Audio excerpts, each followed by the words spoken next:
अस्सलाम वालेकुम जी। आज की वीडियो आपके लिए बहुत ज़्यादा इन्फॉर्मेटिव होने वाली है, क्योंकि हम में से बहुत लोगों को अंदाज़ा ही नहीं होता और हम ये गलतियां अपनी रोज़मर्रा की ज़िंदगी में कर ही रहे होते हैं, जबकि ये वो गलतियां हैं जो साइलेंटली आपकी हेल्थ को भी डैमेज कर रही हैं और आपके कॉन्फिडेंस को भी। फर्ज करें आपने हज़ारों का सूट पहना हुआ है, आपने बहुत अच्छा मेकअप किया हुआ है, बहुत अच्छे से तैयार हुई है, लेकिन एक अंडरगारमेंट मिस्टेक आपकी पूरी लुक को तबाह कर सकती है। इसलिए चाहे आप एक स्टूडेंट हैं, वर्किंग वुमेन है, ब्राइड टू बी या फिर हाउसवाइफ, वीडियो को एंड तक देखने के बाद आपका कॉन्फिडेंस बूस्ट हो चुका होगा।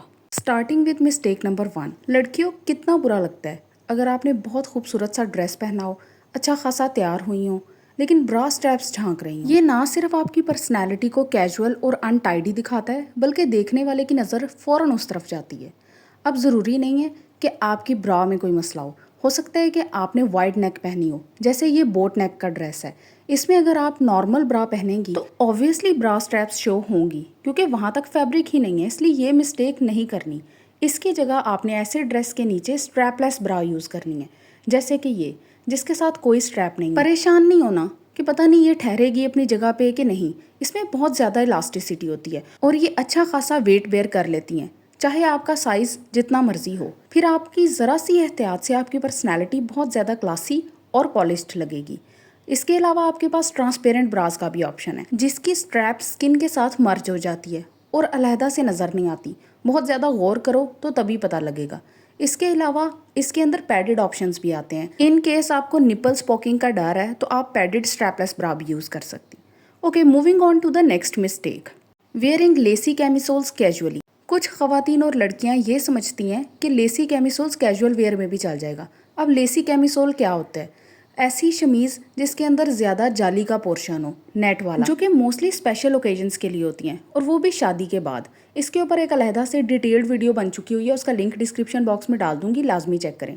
अब ये देखें, एक लेसी कैमिसोल। लेस का मतलब ही होता है सेंशुअल। अब ये ऑफिस वेयर, कैजुअल गैदरिंग्स या फिर फैमिली इवेंट्स के लिए बिल्कुल मुनासिब नहीं लगता। ये सिर्फ स्पेशल ओकेजन्स के लिए होती हैं, इसलिए इसे आपने सी थ्रू कपड़ों के नीचे शमीज़ की जगह हरगिज़ इस्तेमाल नहीं करना।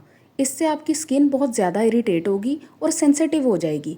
बल्कि इसकी जगह आपने प्लेन कॉटन कैमिसोल्स यूज़ करने हैं, ना कि सिल्क और लेसी। इस तरह की चीज़ों को सिर्फ स्पेशल ओकेजन्स के लिए रखें। अगर ये भी नहीं आप पहन सकती तो टैंक टॉप्स ले लें, जो कि कैमिसोल से भी ज़्यादा ईजी होते हैं। अब एक क्वेश्चन बहुत ज़्यादा फ्रीक्वेंटली आप लोग कमेंट्स पे पूछते हैं कि हम कहाँ से बाय करें, हमें कोई ऑनलाइन स्टोर बता दें। मैं आपको बड़ी बहन की तरह मशवरा दे रही हूँ, इस तरह की चीज़ें कभी भी ऑनलाइन परचेज़ नहीं करते। इन चीज़ों को आप खुद जाके ट्राई करें और फिर ख़रीदें किसी भी अपने लोकल मार्ट से। Okay, next mistake is sleeping with padded ब्रा। अब पैडेड ब्रा क्या चीज़ है? पैडेड ब्रा के कप्स में फोम पैड्स होते हैं। इससे आपकी बस्ट को राउंडर और फुलर अपीयरेंस मिलती है और ये आपकी नेचुरल लुक को इन्हेंस करने के लिए होते हैं। ये रात को सोने के लिए नहीं होते। तो कुछ औरतें जो सारा दिन इनको वेयर करती हैं स्मॉल ब्रेस्ट साइज के इशू की वजह से या फिर वैसे ही पर्सनल प्रेफरेंस, वो रात को भी इसे पहन के सोने की आदत डाल लेती हैं। ये ना सिर्फ डिस्कम्फर्ट पैदा करता है बल्कि स्किन रैशेस और आपकी सर्कुलेशन को भी बहुत ज़्यादा डिस्टर्ब करता है। छोटे ब्रेस्ट साइज के बारे में बताती चलूँ कि इसके ऊपर प्रॉपर लेंथी वीडियो बनी हुई है, जिसके अंदर आपके हर मसले का हल है। उसका लिंक डिस्क्रिप्शन बॉक्स में डाल दूंगी, आप सब लाजमी चेक करें जो मुझसे बार बार पूछते हैं। ओके, आपने सोते हुए हरगिज़ इस तरह की ब्रा नहीं पहननी, बल्कि आपने सॉफ्ट कॉटन की, नॉन पैडेड, जिसके कप्स में कोई भी पैड ना हो, बिल्कुल प्लेन कॉटन, और नॉन वायर्ड, जिसकी सीम्स में कोई वायर ना हो, बल्कि स्पोर्ट्स ब्रा है तो आप वो वेयर कर लें। जिन लोगों को इन ब्रास की समझ नहीं आ रही, जिनके मैं नाम ले रही हूँ, इसके ऊपर मैंने अलहदा से वीडियो बनाई हुई है। सब चीज़ों के ऊपर वीडियो बन चुकी है, क्योंकि आप लोग जिस चीज़ की रिक्वेस्ट करते हैं मैं उसके ऊपर जितना जल्दी हो सके वीडियो बना देती हूँ। तो इसका भी लिंक डिस्क्रिप्शन बॉक्स में डाल दूंगी। अगर आपको अपने एक्यूरेट साइज के बारे में नहीं पता तब तो आपने वो वीडियो लाजमन देखनी। बाकी अगर आप बगैर ब्रा के सोएं तो वो भी बहुत ज़्यादा अच्छा है। Okay, next mistake is wearing nursing bra casually. अब नर्सिंग ब्रा क्या होती है?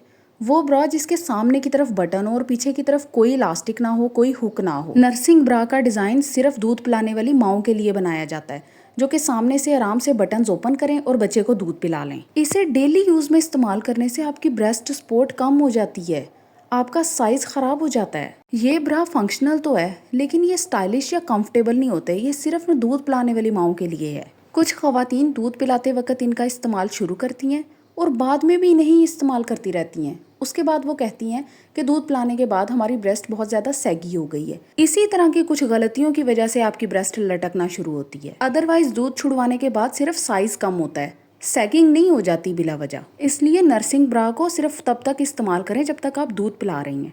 Okay, next mistake is wearing thongs casually. अब थोंग्स क्या चीज़ है? जी स्ट्रिंग्स भी इनको बोलते हैं। ये आपके अंडरवेयर की तरह ही होता है, लेकिन इसके अंदर अंडरवेयर की प्रॉपर शेप की बजाय सिर्फ ये स्ट्रिंग्स होती हैं, और ये भी स्पेशल ओकेजन्स के लिए हैं या फिर आपकी वेडिंग नाइट के लिए, इस तरह की चीज़ों के लिए। लेकिन इनको कैजुअली पहनना बहुत ज़्यादा अनहेल्दी है। ये फैशनेबल होते हैं, ट्रेंडी होते हैं, लेकिन ये डेली यूज़ के लिए नहीं होते। इससे स्किन रैशेज होते हैं, इरिटेशंस होती हैं, आपको लिकोरिया भी हो सकता है। एक्सपर्ट्स कहते हैं कि थोंग्स को सिर्फ शॉर्ट ड्यूरेशन के लिए पहना जाए, लॉन्ग ड्यूरेशन के लिए कभी भी ना पहने। और थोंग हमेशा कॉटन वाला प्रेफर करें जिससे वेंटिलेशन बनी रहे। किस ओकेजन पे कौन सा अंडरवेयर पहना जाए, इसके ऊपर भी मैंने प्रॉपर वीडियो बनाई हुई है, उसका लिंक भी डिस्क्रिप्शन बॉक्स में डाल दूंगी। Okay, moving on to the next mistake, wearing belly fat belts for too long. इन्हें वेस्ट ट्रेनर्स भी बोलते हैं, और ये मोस्टली पोस्टपार्टम में औरतें यूज़ करती हैं, या वैसे ही जिनका बेली फैट बहुत ज़्यादा हो जाता है वो इनको हर वक्त पहन के रखती हैं कि किसी तरह ना उनका बेली फैट कम हो जाए। और ये चीज़ इतनी अनहेल्दी है ना, you have no idea about it. ये वक्ती तौर पे आपको स्लिम लुक तो दे देती है, लेकिन लॉन्ग टर्म में आपके मसल्स को बहुत ज़्यादा वीक कर देती है, जिससे आपकी स्किन लटकना शुरू हो जाती है। और इवन नेक्स्ट प्रेगनेंसी के बाद आपका पेट टोटली लटक जाता है। और खाना खाते हुए या फिर सोते हुए तब तो आपने इसको बिल्कुल भी नहीं पहनना। आपकी डाइजेशन बहुत ज़्यादा असरअंदाज होती है ऐसा करने से, क्योंकि मैंने देखा है कि कुछ औरतें जो बेड्स लगाना स्टार्ट करती हैं वो फिर हर वक्त ही लगा के रखती हैं। अपने साथ इतना जुल्म ना करें, इसकी बजाय आप हेल्दी वेट लॉस करें, जिसके ऊपर वीडियो बन चुकी है। Okay, next mistake is poor lingerie care. अब होता क्या है कि हम लोग अपनी ब्रा, अंडरवेयर्स ये आम कपड़ों के साथ ही मशीन में धोने के लिए डाल देते हैं। इस वजह से आपकी इस तरह की चीज़ें बहुत जल्दी ख़राब हो जाती हैं, इनकी इलास्टिसिटी लॉस हो जाती है, और फिर आप उनको ही पहनते रहते हैं, आप चेंज भी नहीं करती हैं। इसके ऊपर भी वीडियो बन चुकी हुई है कि आपने किस टाइम पे अपनी ब्रा लाजमी चेंज कर लेनी है। बिल्कुल इसी तरह आपने वॉशिंग मशीन इस्तेमाल करने के बाद इसको ड्रायर में नहीं डाल देना सूखने के लिए। इस तरह से तो आपकी चीज़ें बहुत जल्दी ख़राब हो जाएंगी। अंडर गारमेंट्स की केयर बहुत ज़्यादा इंपॉर्टेंट है, इसीलिए इतना एम्फेसाइज कर रही हूँ सारी चीज़ों के ऊपर, क्योंकि ये आपकी हेल्थ से जुड़ी हुई हैं। ज़रा सी मिस्टेक बहुत लंबे अरसे तक के लिए आपके लिए परेशानी का बाइस बन सकती है, क्योंकि ये सारी चीज़ें इवेंचुअली ब्रेस्ट कैंसर के साथ जुड़ी होती हैं। आपने अपनी लॉन्जरे को हमेशा हैंड वॉश करना है, माइल्ड डिटर्जेंट यूज़ करना है, ताकि आपके कप्स की शेप मेंटेन रहे। फिर इसको एयर ड्राई होने देना है, और इसको आपने डायरेक्ट धूप में नहीं डाल देना, आपने इसको शेड में ड्राई करना है। धूप के अंदर डालेंगी तब भी इनकी इलास्टिसिटी ख़त्म हो जाएगी। कोल्ड वाटर से वॉश करना है, गर्म पानी से नहीं। फिर इस तरह आपकी ब्रा बहुत देर तक नए जैसी रहेगी, उसकी इलास्टिसिटी भी नहीं ख़राब होगी। तो अगर वीडियो पसंद आई हो, चैनल को लाजमी सब्सक्राइब करें, कमेंट्स पे अपनी फेवरेट टिप लाजमी बताएं। Thank you.